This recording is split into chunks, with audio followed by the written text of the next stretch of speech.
Hello everyone, আশা করি সবাই ভালো আছো।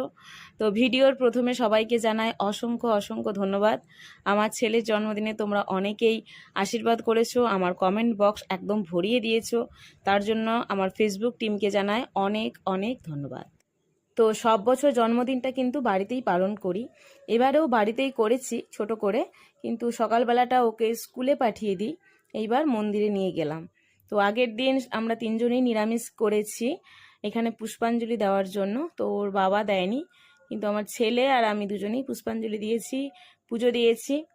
তো তো মন্দিরের পারিপার্শ্বিক প্রাঙ্গণটা কিন্তু খুবই সুন্দর।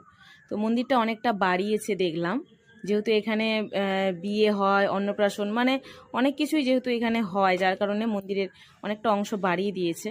তো যার জন্য ভেতরের পরিবেশটা কিন্তু অনেকটাই বড়। তো যাই হোক, আমি এখানে পুজো দেওয়ার জন্য যে নিয়মকানুন তা আমি অতটা তেমন কিছু জানি না।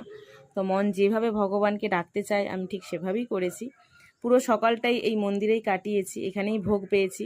তো ভোগের জন্য আগে থেকে যে টুকুন কেটে রাখা ছিল, তো আর ঠিক আমরা দুপুরবেলাটাই ওখানে পৌঁছে গেছিলাম, যার কারণে একদম পুজো দেওয়া হয়ে গেছে। তারপরে আমরা একটু রেস্ট নিয়ে ওখানে ভোগ পেয়েছি। তো আমি ফার্স্টবার ওখানে ভোগ পেলাম, প্রসাদটা পেয়েছি, আমার খুবই ভালো লেগেছে। আর প্রসাদের মানে কি বলবো, কোনো তুলনা হয় না, মুখে এগুলো বলতে নেই ঠিকই, কিন্তু কোনো তুলনা হয় না প্রসাদের, এতটাই সুস্বাদু কি বলবো আর।